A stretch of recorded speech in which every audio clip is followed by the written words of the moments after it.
Hi hello வணக்கம். நான் தான் உங்கள் ஷெஃப் தீனா. எல்லோரும் எப்படி இருக்கீங்க? இப்போது நம்மளோட ஷெஃப் தீனா கிச்சன் யூடியூப் சேனலில் வந்து இன்றைக்கி ஒரு சூப்பரான இந்த பம்ப்கின் வச்சு பண்ண போகிறோம். அதாவது வெள்ளை பூசணிக்காய் வச்சு. இந்த பூசணிக்காய் பார்த்து நீங்கள் நிறைய மோர்க்குலாம் பண்ணியிருப்பீங்க. ஆனால் இன்றைக்கி கொஞ்சம் திக்கான ஒரு பச்சடி ஒன்று பண்ண போகிறோம். அந்த பச்சடி வெள்ளை பூசணிக்காய் பச்சடி. அதாவது இந்த பச்சடியில் வந்து எப்போவுமே தயிர் மட்டும் தான் ஆட் பண்ணுவீங்க. ஆனால் இன்றைக்கி நம்ம பண்ண போகிற பச்சடியில் வந்து கொஞ்சம் லைட்டாக வெள்ளம்லாம் ஆட் பண்ணி ஒரு இன்ட்ரெஸ்டிங்கான ஒரு சூப்பராக ரெசிபி பண்ண போகிறோம். கண்டிப்பாக வீட்டில் ட்ரை பண்ணுங்கள். இப்போ அந்த டிஷ்ஷுக்கு தேவையான பொருட்கள் நான் பார்த்தலாமா? உப்பு, மிளகாய் பவுடர், பச்சை மிளகாய், வெல்லம், கருவேப்பிலை, வெங்காயம், கொத்தமல்லி, வெள்ளை பூசணிக்காய், இஞ்சி பூண்டு பேஸ்ட், பச்சை மிளகாய், கடுகு, தயிர். ஸோ பேசிக்காக நம்ம என்ன பண்ண போகிறோம்னா, இதில் கொஞ்சம் லைட்டாக மிளகாய் பவுடர் போட்டு இந்த பூசணிக்காய் போட்டு ஜஸ்ட் லைட்டாக டாஸ் பண்ணிவிட்டு ஒரு ஆஃப் டன் ஆன பிறகு நம்ம என்ன பண்ணோம், அந்த வெள்ளத்தையும் இதில் போட்டு குக் பண்ணி கொஞ்சம் லைட்டாக தயிரை போட்டு மிக்ஸ் பண்ணி சர்வ் பண்ண போகிறோம். எண்ணெய் சும்மா ஒரு பெரிய கரண்டி அளவுக்கு எண்ணெய் ஆட் பண்ணியிருக்கேன். நான் என்ன பண்ணேன்னா கடுகு கொஞ்சம் கடுகு ஆட் பண்ணுறேன்.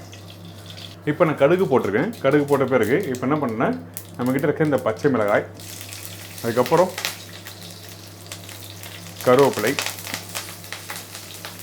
வெங்காயம் வந்து நான் சொன்ன மாதிரி கொஞ்சமாக இங்கே பாருங்கள், இந்த அளவுக்கு தான் வெங்காயத்தை போடுறேன். ஸோ இந்த வெங்காயத்தை இதில் ஆட் பண்ணுறோம். அதுக்கு பிறகு இந்த பூசணிக்காய் கட் பண்ணி வச்சுருக்கு பார்த்தீங்கன்னா, இந்த பூசணிக்காவை இதில் ஆட் பண்ணுறோம்.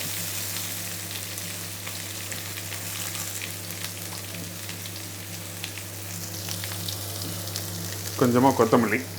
இப்போ இதெல்லாம் போட்ட பிறகு இந்த மாதிரி நல்லா அந்த தேங்காய் எண்ணெயில் போட்டு நல்லா மிக்ஸ் பண்ணுங்கள். போட்ட பிறகு கொஞ்சோண்டு உப்பு, தேவையான உப்பு இதில் ஆட் பண்ணுறோம்.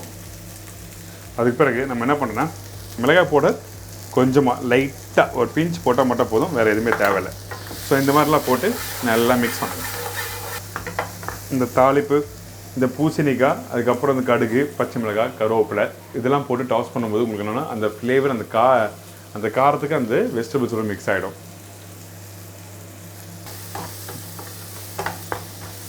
இது பச்சடின்னு சொல்லலாம், இல்லை கூட்டுன்னு சொல்லலாம். கூட்டுன்னா நம்ம வந்து பருப்பு தேங்காய் போட்டு பண்ணுறோம்ல, ஸோ அது மாதிரி தான் இந்த தயிர் போட்டு பண்ணுறாங்க. ஆனால் கெட்டி தயிர் போடுங்க, வேறு எதுவும் தேவையில்லை. ஸோ இந்த மாதிரி நல்லா மிக்ஸ் பண்ணிவிட்டு இப்போ அந்த காய் வந்து ஒரு 50% நல்லா வெந்த பிறகு நம்மக்கிட்ட இருக்க இந்த வெள்ளத்தை இதில் ஆட் பண்ணுறோம். இந்த வெள்ளத்தை போட்டு, வெள்ளம்னா ஜஸ்ட் ஒரு ஸ்பூன் அளவுக்கு மட்டும் வெல்லம் போட்டால் போதும். அதிகமாக வெள்ளத்தை போட்டிங்கன்னா என்ன ஒன்றா, அந்த வெல்லமும் அந்த தயிரை வந்து சாப்பிடும்போது உங்களுக்கு கொஞ்சம் நல்லா இருக்காது. ஸோ அதனால் ஜஸ்ட் ஒரு ஸ்பூன் வந்து வெல்லம் போடுங்க. தயிர் வந்து அதிகமான அளவு. இப்போ தயிர் போடும்போது நான் காமிக்கிறேன் உங்களுக்கு. அந்த வெல்லம் பார்த்திங்களா அப்படியே மெல்ட் ஆகுது. ஸோ வெல்லம் வந்து நல்லா மெல்ட் ஆகணும். இந்த மாதிரி காய் நல்லா வெந்து வருது. ஸோ என்ன பண்ணுறேன்னா, கொஞ்சம் லைட்டாக அப்படி சோத்தே பண்ணிருங்க.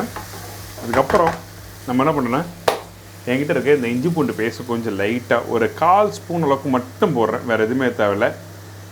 சும்மா லைட்டாக ஒரு பேச்சுக்காக போடுறேன், நீங்கள் அதிகமாக போட்டுறாதீங்க.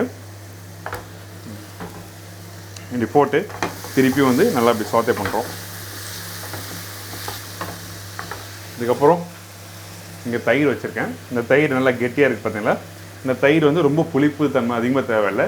கரெக்டாக நீங்கள் தயிர் ரெடியானு நீங்கள் ஃப்ரிட்ஜில் வச்சுருக்கணும். நீங்கள் அப்புறமா சேவ் பண்ணலாம். சில ப்ரிப்பரேஷன் இந்த அவியல், காளான், ஓலான் இந்த மாதிரி ப்ரிப்பரேஷனாக அந்த புளிப்பு தன்மை அதிகமாக உள்ள தயிர் தான் வேணும். ஆனால் இந்த மாதிரி ப்ரிப்பரேஷன் கரெக்டான புளிப்பு இருந்தால் மட்டும் போதும். ஸோ கொஞ்சம் லைட்டாக போட்ட பிறகு ஸ்டவ்வை ஆஃப் பண்ணிடுறேன். குக் பண்ணக்கூடாது. தயிர் போட்ட பிறகு நீங்கள் குக் பண்ணாமல் ஜஸ்ட் லைட்டாக அப்படி போட்டு மிக்ஸ் பண்ணி எடுத்து நீங்கள் சர்வ் பண்ணிங்கன்னா உங்களுக்கு கரெக்டாக இருக்கும். நீங்கள் அதை குக் பண்ணிங்கன்னா அவ்வளோதான். ஸோ இந்த மாதிரி டெக்ஸ்சர் ரெடி ஆகிடும். சரி, ரெடி ஆகிடுச்சு. ஒரு சூப்பரான இந்த வெள்ளை பூசணிக்காய் பச்சடி எப்படி பண்ணுறது சொல்லி கொடுத்துருக்கேன். இந்த வெல்லம், மிளகாத்தூள்லாம் போட்டு ஒரு இனிப்பு, கொஞ்சம் அந்த புளிப்பு தன்மையோடு சாப்பிட்டீங்கன்னா ரொம்ப நல்லாயிருக்கும். நீங்கள் தயிர் இப்படி கூட போடலாம். ஒரு சின்ன பேனில் மாற்றிட்டு, அதாவது சின்ன பவுலில் மாற்றிட்டு தயிர் மிக்ஸ் பண்ணிவிட்டு எடுத்து சர்வ் பண்ணலாம். கண்டிப்பாக ட்ரை பண்ணி பாருங்கள். ட்ரை பண்ணி பார்த்துட்டு ஃபீட்பேக் கொடுங்க. இதே மாதிரி இன்னொரு சூப்பரான டிஷ்ஷை சந்திக்கிறேன். அதுவரை உங்களிடமிருந்து விடைபெறுவது உங்கள் ஷெஃப் தீனா. நன்றி. Thank you so much.